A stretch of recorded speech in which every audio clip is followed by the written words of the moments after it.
Kesultanan Banjar berdiri pada tahun 1526 dengan sultan pertama yang bergelar Sultan Suryanullah. Ada juga yang menyebutnya Sultan Suryansyah. Sebelum terdapat Kesultanan Banjar, di daerah Kalimantan Selatan telah berdiri sebuah kerajaan Hindu yang bernama Daha. Kerajaan Daha ketika itu dipimpin oleh Pangeran Sukarama. Pangeran Sukarama memiliki 3 orang keturunan, yaitu Pangeran Mangkubumi, Pangeran Tumenggung, dan Putri Galuh. Merasa hari-harinya akan berakhir, Pangeran Sukarama menuliskan surat wasiat yang menunjuk cucunya, yaitu Pangeran Samudra, putra dari Putri Galuh, sebagai penerus tahta. Karena usia Pangeran Samudra yang masih kecil, maka tahta untuk sementara akan diwakilkan kepada Pangeran Mangkubumi, hingga Pangeran Samudra cukup dewasa untuk menerima tahta. Ketika Pangeran Sukarama wafat, sesuai dengan wasiatnya, maka Pangeran Mangkubumi menduduki tahta. Wasiat dari mendiang Pangeran Sukarama ternyata menimbulkan konflik keluarga istana.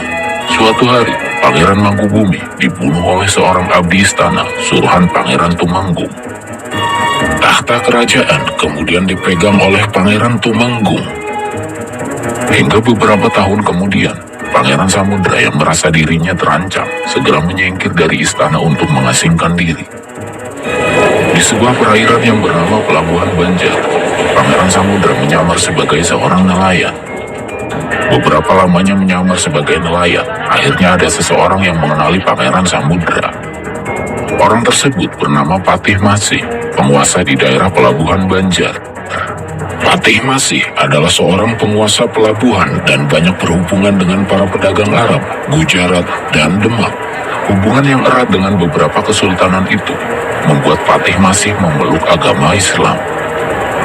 Patih Masih yang merasa enggan membayar upeti ke Pangeran Tumenggung pun menawari Pangeran Samudra menjadi pemimpin di wilayah Pelabuhan Banjar. Tidak lama kemudian, Pangeran Samudra pun dilantik menjadi pemimpin di wilayah Pelabuhan Banjar. Patih Masih sangat mengerti bahwa Pangeran Samudra lah yang seharusnya mewarisi tahta Daha sebagaimana wasiat mendiang Pangeran Sukarama. Pangeran Samudra ternyata sangat cakap dalam kepemimpinannya.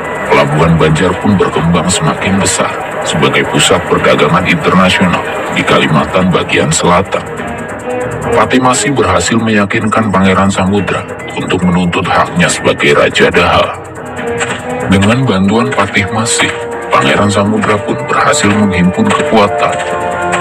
Pertempuran pasukan Pangeran Samudra melawan pasukan Daha berlangsung sengit hingga beberapa bulan. Belum bisa dipastikan siapa pemenangnya.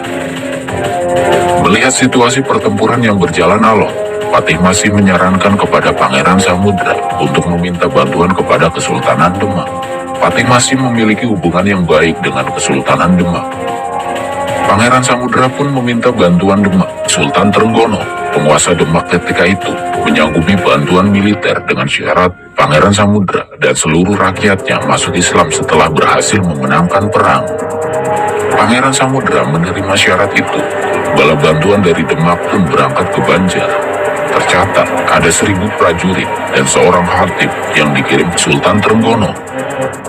Setelah berhasil memenangkan perang, Pangeran Samudra beserta kerabat dan seluruh rakyat Banjar pun masuk Islam. Kerajaan Daha diubah namanya menjadi Kesultanan Banjar. Pangeran Samudra memimpin Kesultanan Banjar dengan gelar Sultan Suryanullah. Pada awal berdirinya, Kesultanan Banjar meliputi seluruh bekas kerajaan Daha. Pelabuhan Banjar dijadikan sebagai pusat pemerintahan. Berdirinya Kesultanan Banjar menjadi awal penyebaran agama Islam di Pulau Kalimantan. Hubungan yang baik dengan kesultanan-kesultanan lainnya, terutama Demak, membuat hubungan perdagangan semakin meningkat. Pelabuhan Banjar menjadi pusat perdagangan di Pulau Kalimantan. Para pedagang datang ke Banjar untuk membeli lada hitam, emas, intan, rotan, hingga kulit hewan. Pada masa pemerintahan Sultan Suryanullah, banyak wilayah menyatakan takluk dan menjadi bawahan Kesultanan Banjar. Pada tahun 1546 Masehi, Sultan Suryanullah wafat. Tahta kesultanan pun diteruskan oleh putranya yang bergelar Sultan Rahmatullah bin Sultan Suryansyah. Hingga bertahun-tahun lamanya, meskipun mengalami beberapa kali pergantian sultan, situasi politik dan ekonomi Kesultanan Banjar relatif stabil. Istana berperan penting dalam penyebaran agama Islam, sekaligus membangun kekuatan ekonomi. Kesultanan Banjar juga melahirkan ulama besar.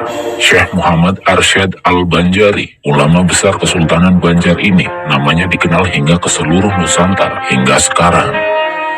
Lahir di Martapura pada 17 Maret 1710, Syekh Al-Banjari kecil yang tumbuh dalam keluarga ulama memiliki bakat dalam membuat kaligrafi.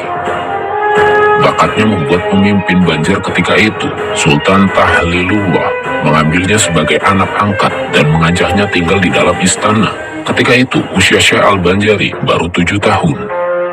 Tahun 1739, setelah menikah, Syekh Al-Banjari menunaikan ibadah haji.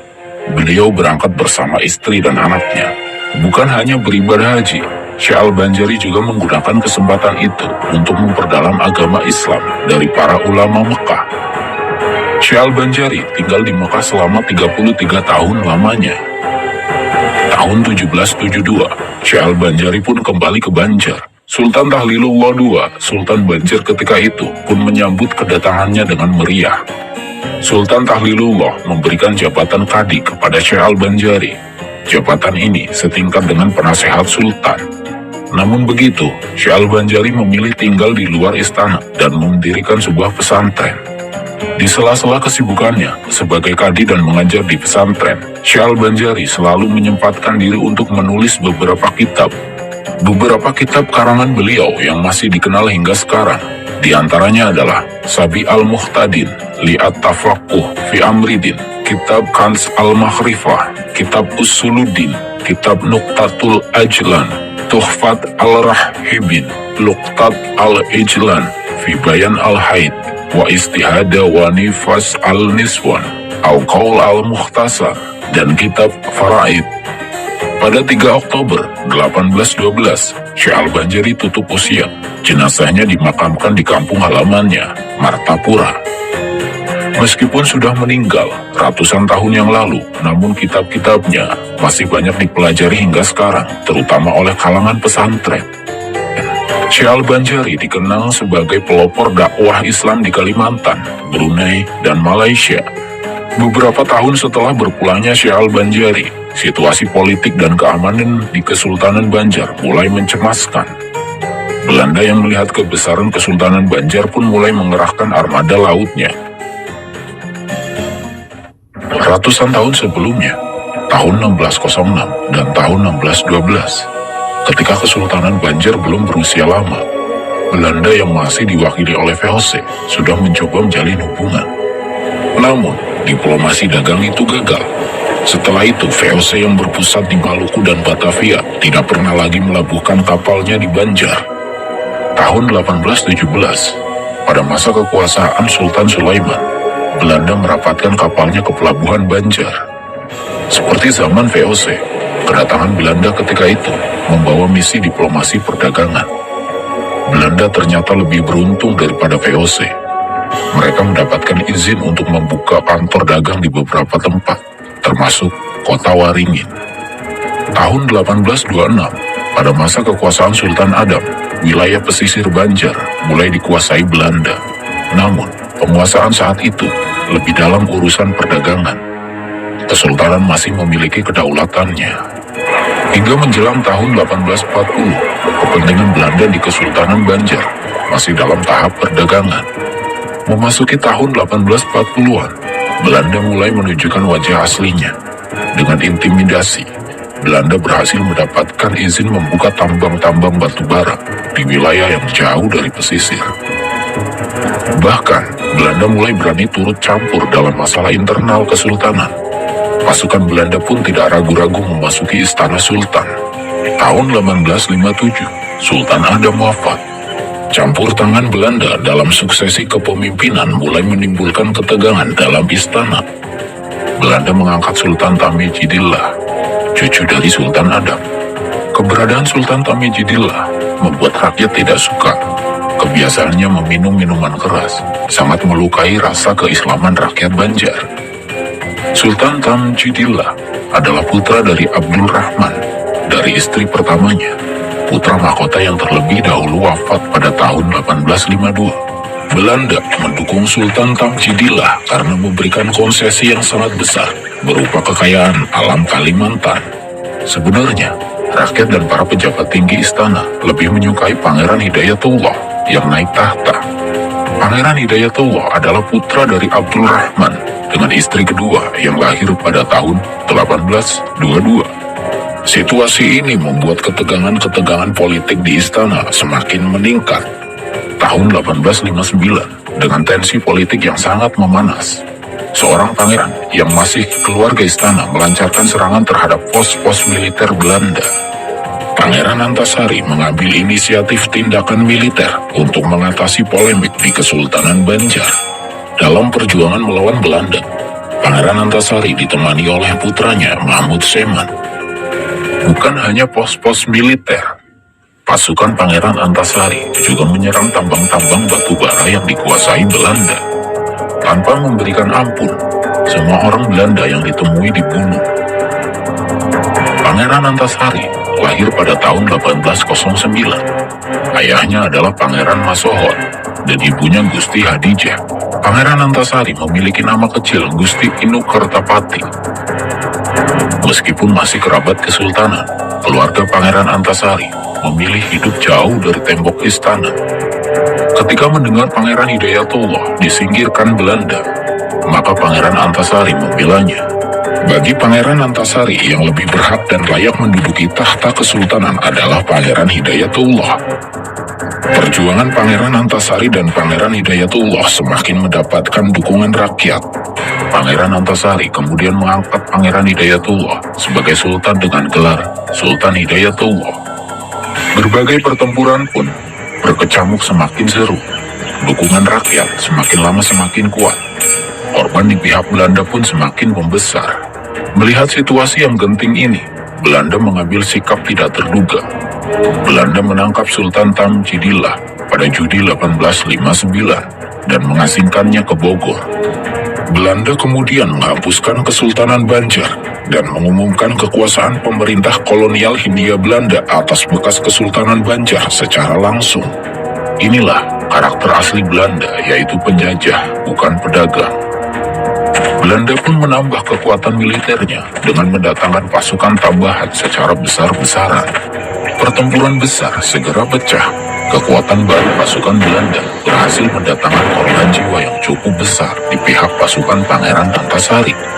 Tekanan tentara Belanda mulai menampakkan hasilnya. Pada Januari tahun 1862, Sultan Hidayatullah menyerah. Belanda kemudian mengasingkan Sultan Hidayatullah ke Cianjur. Setelah menyerahnya Sultan Hidayatullah, Pangeran Antasari pun tetap melanjutkan perlawanan.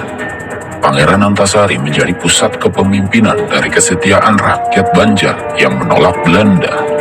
Bukan hanya kaum muslimin, semua unsur rakyat Banjar yang anti terhadap Belanda mendukung perjuangan Pangeran Antasari. Sayangnya, usia yang tidak lagi muda membuat Pangeran Antasari mudah terserang penyakit. Beberapa bulan setelah menyerahnya Sultan Hidayatullah, tepatnya Oktober 1862, Pangeran Antasari wafat karena terkena penyakit cacar.